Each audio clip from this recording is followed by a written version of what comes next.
RC Mode Aventure, toujours à la pointe de la technologie, de l'avenir, des choses futuristes. Maintenant que mon châssis a fait ses preuves, on commence à faire ses preuves, on va dire, face au réglage que j'ai fait depuis maintenant plus de 6 mois, ses adaptations, ses recherches, ses tâtonnements, tout ce qui fait qu'il évolue. Voilà, bon, je finis 3e, hein, comme vous le savez tous, sur une course en classe 2, skate classe 2. Donc très satisfait de ça, donc ça c'est pas un problème. Maintenant je vais vous montrer un truc parce que je m'aperçois que effectivement, malgré que j'arrive 3e, mon châssis est mal réglé. Et oui, parce que j'ai fait pas les choses à la hâte, mais j'ai tellement changé de choses que y a des détails, il y a le travail déjà on travaille, il y a une partie de la journée. Après il y a les enfants, il y a la famille, hein, et puis après on fait ses adaptations, mais bon du coup on n'a pas de recul vraiment parce on veut vraiment optimiser l'engin juste pour la compétition, quoi, qu'il soit vraiment adapté. Et en fait, c'est un petit détail qui n'est pas si peu important, que j'ai vu dans le comportement et j'ai cherché d'où ça venait. En fait, qu'est-ce qui se passe? En fait, le comportement, j'avais ça qui se passait, donc ça vous montez sur un rocher classique. Et qu'est-ce qui se passait? C'est que le châssis se détendait complètement en arrière. Je trouvais ça bizarre. Et finalement, j'ai trouvé à quoi c'est dû. Plusieurs jours que je cherche. Je n'ai pas encore fait les modes de modification parce que j'ai pas eu le temps encore. Hier soir on allait rouler, il n'y a pas de vidéo parce que si c'est pour vous offrir une piètre vidéo, c'est pas la peine, il y aura des photos sur Facebook. Enfin des mini-vidéos sur Facebook, je vais pas monter une vidéo avec 3 vidéos, ça n'a pas d'intérêt. Je vous mettrai en lien quand ce sera sorti, un collègue, Michael, a fait une vidéo, lui. Par contre il a du matériel pour faire des belles vidéos, donc lui je mettrai ça comment on appelle ça, en commentaire sur une vidéo, j'en parlerai, hein, et puis je vous mettrai le lien. Donc ça dure de toute façon quelques jours avant qu'il sorte la vidéo, donc rien de grave. Voilà, qu'est-ce que je voulais dire? Voilà, en fait, qu'est-ce que je m'aperçois? C'est que je vais vous montrer un peu plus près. Voilà, alors mes dernières modifications, montées, utilisées, alors c'est des batteries de 1300, hein, qui sont scratchées ici. Voilà, c'est scratché ici, il faudra que je mette un deuxième scratch parce que ça tient bien, mais ça peut être encore mieux. Scratché ici pour mettre le poids sur le pont. Voilà, solution très bonne. Ces batteries tiennent environ 3 quarts d'heure, 50 minutes, quoi. Ça dépend comment vous roulez. C'est largement suffisant. Après, j'en ai 3 comme ça, donc après, il suffit de jouer avec les 3. Sur une compétition, c'est largement bien. Elle pèse 70 grammes à peu près. Ouais, à peu près. Voilà. Donc le but, c'est qu'elle soit sur le pont avant. Du coup, qu'est-ce qui se passe? Parce que du coup, qu'est-ce que je fais quand je fais ça? Ça, c'est bien, je rajoute du poids sur le pont avant. Mais je supprime du poids sur le châssis. Donc, en fait, il y a moins de masse suspendue au ressort d'amortisseur, donc je me trouve avec l'avant qui relève un peu plus. Voilà, donc ça c'est normal qu'il y ait la détente, hein, ça fait partie du jeu. Ça relève un peu plus parce que les ressorts sont moins précontraints à cause du poids. Voilà, donc ça c'est une chose importante. Et du coup, je n'avais pas remarqué, mais je viens de remarquer, c'est que si on regarde comme ça, en fait, le châssis est incliné vers l'arrière. Et ça, c'est pas bon du tout. Pourquoi c'est pas bon? Parce que si vous montez sur un rocher, donc, comme on a expliqué, les roues vont se détendre et vont chercher l'accroche, c'est ce qu'il faut, hein, qu'elles se détendent et après elles vont prendre l'accroche. Mais du coup, le châssis, l'arrière va vous emmener vers le haut, surtout vers l'arrière.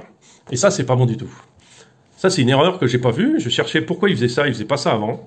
Et en fait, je viens de trouver, c'est parce que j'ai supprimé du poids là. Alors, pensez à supprimer du poids là. Moi, ici, j'ai 3 points d'ancrage de prévu, donc je vais redescendre le point d'ancrage pour remettre le châssis plus droit. En fait, il faudrait qu'il soit comme ça, le châssis, pour qu'il soit plus en adéquation. Alors, je pourrais tout simplement remonter la carrosserie, mais c'est pas le but. Le but, c'est d'avoir le châssis à la bonne place. C'est pas la carrosse, c'est accessoire.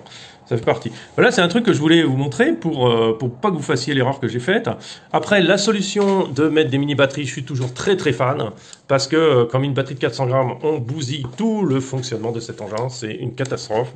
Voilà, et c'est pour changer une batterie toutes les heures, c'est pas un problème. Après, le fait de le mettre sur le pont, c'est pas mal du tout, parce que le pont, de toute façon, le poids serait sur le châssis, le poids serait de toute façon aussi devant, enfin par exemple ici. Mais si en plus il est sur le pont, en fait ça permet d'avoir plus d'appui, un appui plus franc sur les roues avant, et ça c'est quelque chose de très bien. Voilà, bon c'est en gros ce que je voulais partager avec vous sur le système. Un autre truc aussi, que je vais vous montrer d'ailleurs, que j'ai récupéré chez un détaillant, mon détaillant préféré, c'est ces petits capuchons. Je pense que ça, vous pouvez les imprimer en 3D. Et en fait, je ne sais pas si vous connaissez, j'en ai une dizaine. Et quand votre batterie est chargée, vous voyez, il y a marqué full, quand votre batterie est chargée, vous pouvez la noter comme ça. C'est-à-dire, vous l'enfilez dedans la prise. Alors là, j'ai qu'une main, hein, malheureusement. Et ça vous permettra de noter que la batterie est chargée. Dès qu'elle est, vous la mettez dans la voiture, en fait, vous supprimez ça. Ça, vous le mettez là où vous voulez. Mais après, vous la rangez comme ça. Ça veut dire que les batteries déchargées sont sans le capuchon, les batteries chargées ont le capuchon. Et ça, c'est vraiment très très bien. Ça évite d'avoir à noter des batteries parce que voilà, les noter, à se souvenir laquelle est chargée, laquelle n'est pas chargée, et tout, enfin, à mettre des numéros ou j'en sais rien. Mais ça, c'est vraiment un système tout simple qui est vraiment très. Alors c'est tout ce que je voulais raconter, hein. Je vous dis à très bientôt, je vous souhaite un bon week-end à tous.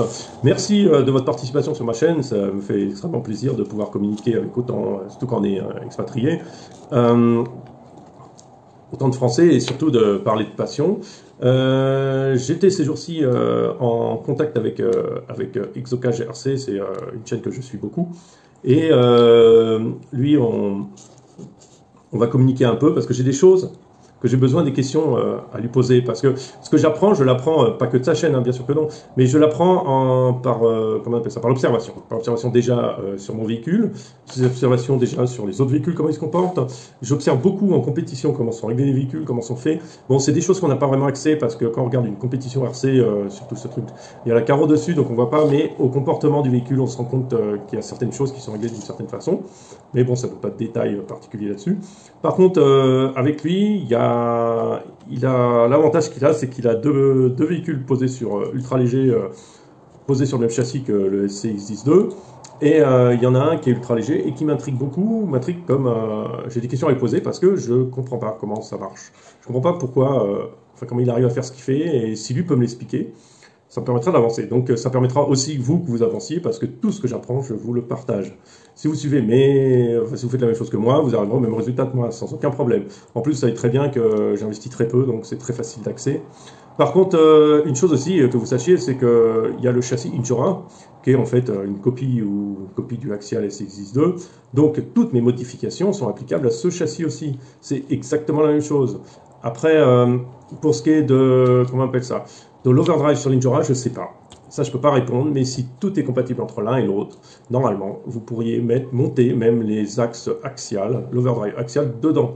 Mais attention, vérifiez bien que ça marche, que ce soit bien des pièces compatibles à ce niveau-là, parce que ça, je n'ai pas de détails là-dessus.